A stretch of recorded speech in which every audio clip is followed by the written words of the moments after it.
कानी बहू। किशोरी लाल जी के बेटे राघव की शादी की बात जगह जगह चल रही थी, लेकिन किशोरी लाल जी को कोई लड़की पसंद ही नहीं आती थी। और उसकी एक ही वजह थी, किशोरी लाल जी का लालची होना। उनको लड़के वालों से मोटा दहेज चाहिए था और इसी चक्कर में एक दिन वो एक बहुत पैसे वाले के घर अपने बेटे का रिश्ता लेकर पहुंचे। उस आदमी का नाम था ओम प्रकाश। देखिए किशोरी लाल जी, मेरी एक ही बेटी है और मेरी सारी संपत्ति जायदाद सब कुछ मेरी बेटी नैना का ही है।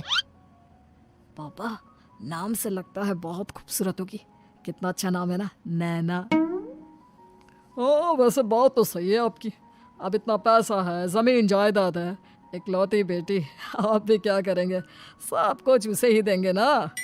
बिल्कुल ठीक पहचाना आपने। बस बेटी की शादी और सारी जायदाद उसके नाम। पापा, बिना देखे हाँ कर दीजिए ना। इतना अच्छा रिश्ता फिर कहाँ मिलेगा? माला माल हो जाएंगे हम। मैं अपनी बेटी को बुलाता हूँ। अरे नहीं नहीं नहीं नहीं, आपकी बेटी का नाम नैना है, सुनकर ही लगता है बहुत सुंदर होगी। रहने दीजिए अंकल, मैं तो आपकी बेटी के नाम से ही इतना खुश हो गया हूँ कि उसे बिना देखे शादी करने को तैयार हूँ। अब तो मैं उसका चेहरा सीधे शादी के बाद ही देखूंगा। और इस तरह राघव नैना का चेहरा नहीं देखता और उससे शादी कर लेता है। शादी के बाद अपनी सुहाग रात पर जब राघव नैना का घूंघट उठाकर देखता है तो नैना की आंखें बंद थी।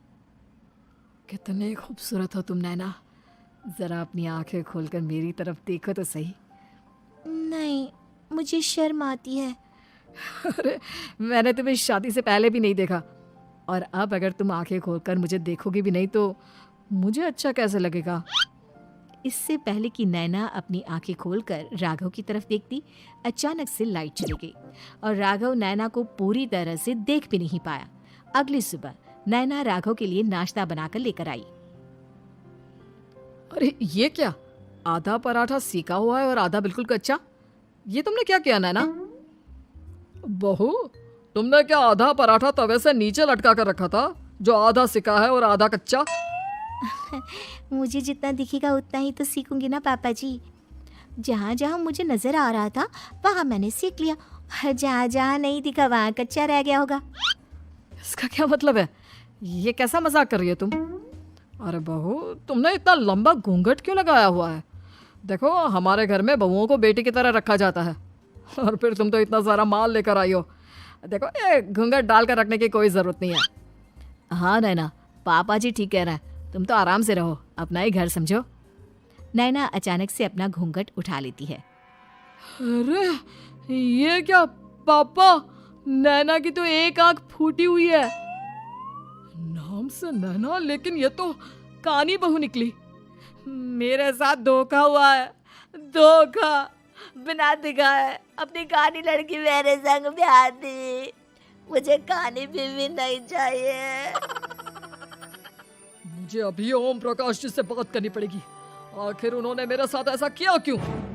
अरे, आप लोगों ने ही तो पापा से कहा था कि आप लोग शादी से पहले मुझे देखना नहीं चाहते। अब मेरे पापा पर क्यों इल्जाम लगा रहे हैं? अरे लेकिन उन्हें बताना तो चाहिए था ना कि तुम कानी हो, एक आंख से तुम्हें दिखाई नहीं देता। किशोरी लाल और राघव नाराज होकर ओम प्रकाश को अपने घर बुलाते हैं। पापा जी, ये आपने क्या किया? शादी से पहले बताया क्यों नहीं कि नैना की आंखों में परेशानी है? अरे, आप ही ने तो लड़की देखने से मना कर दिया था। और लेकिन आप बता तो सकते थे। आपको तो हमारी बेटी की प्रॉपर्टी चाहिए थी, वो भी पूरी की पूरी। अब क्या हुआ अगर उसे आधा दिखाई देता है? प्रॉपर्टी तो आपको पूरी मिल गई ना। अरे ये क्या बात हुई? मेरी शादी प्रॉपर्टी से नहीं, आपकी बेटी से हुई है। अब ये तो पहले सोचना चाहिए था। तब तो मेरी प्रॉपर्टी देखकर तुम्हारी जुबान लप लपा रही थी। लेकिन मैं कानी लड़की को अपनी बीवी बनाकर नहीं रख सकता। पापा, कुछ करिए ना आप। हाँ, करता हूँ। देखिए ओम प्रकाश जी, आप हमारे साथ ऐसा नहीं कर सकते। और तुम देखो, अगर तुमने मेरी बेटी से शादी तोड़ी ना, तो जो भी प्रॉपर्टी मैंने तुम्हें दी है वो तो पूरी की पूरी वापस ले ही लूंगा, और आधी प्रॉपर्टी तुम्हारी भी लूंगा। अरे, मेरी आधी प्रॉपर्टी भला क्यों लेंगे आप? इसलिए क्योंकि मेरी बेटी को आधा नजर आता है और उसकी नजर अभी तक तुम्हारी आधी जायदाद पर ही पड़ी है। अब तुम उसे घर से निकालोगे तो कुछ तो लेकर जाएगी ना। और अगर हम आपकी बेटी को अपने घर की बहू बनाकर रखे तो? तो तुम्हारी पूरी प्रॉपर्टी तुम्हारी ही रहेगी, और जो मैंने तुम्हें दिया है ना उसमें से बस मैं आधा लेकर जाऊंगा। अरे लेकिन अब आप अपनी दी हुई प्रॉपर्टी में से आधी वापस क्यों लेकर जाएंगे? अगर मैं आपकी बेटी को अपनी पत्नी बनाकर रखने को तैयार हूं तो। इसलिए ताकि भविष्य में अगर तुम मेरी बेटी को धोखा दो तो उसके पास कुछ तो रहे जो पति का हो। वैसे मेरे पास तो बहुत कुछ है, लेकिन अपने पति की कोई निशानी तो उसके पास होनी चाहिए ना। अब अगर तुमने मेरी बेटी को कहानी कहा तो तुम्हें प्रॉपर्टी भी कहानी ही मिलेगी, पूरी नहीं। जमाए राजा।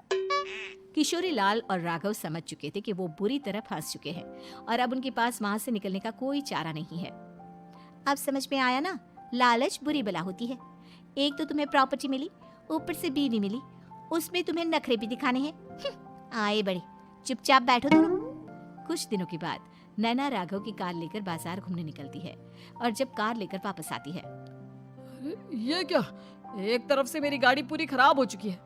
लगता है तुमने मेरी गाड़ी को किसी दूसरी गाड़ी के साथ एक्सीडेंट किया है। अरे अरे कितना बड़ा नुकसान कर दिया तुमने बहू। वो क्या है ना पापा जी, मुझे एक आंख से दिखाई नहीं दे रहा था, सामने से गाड़ी आ रही थी। मुझे तो सिर्फ आधा ही दिखाई दिया और वो गाड़ी मेरी कार से रगड़ते हुए निकल गई। अब मैं क्या करूं बताओ? आप इसे ठीक कराने के पैसे कौन देगा? तुम्हारे पापा। तुमने मुझसे इस तरह से बात की? अभी रुको। नैना राघव की शिकायत ओम प्रकाश को कर देती है। देखो राघव, अब जो मेरी आधी प्रॉपर्टी तुम्हारे पास थी ना उसमें से आधी और मैं लेकर जाऊंगा, क्योंकि तुमने मेरी बेटी को डांटा। अरे नहीं नहीं पापा जी, गलती हो गई, माफ कर दो। गलती की तो कोई गुंजाइश ही नहीं। अगली बार मेरी बेटी को डांटा तो बची हुई आधी में से आधी और ले जाऊंगा। लालच के चक्कर में हम दोनों ने बहुत बड़ी गलती कर दी बेटा। एक तो तुम्हें कानी बहू मिली और ऊपर से जो माल मिला वो भी काना। इस तरह राघव की हर एक गलती पर ओम प्रकाश उसकी प्रॉपर्टी का आधा आधा हिस्सा लेकर अपना सारा माल वापस ले गया और राघव को कानी बीवी से काम चलाना पड़ा। भाई लालच वाकई में बुरी बला है।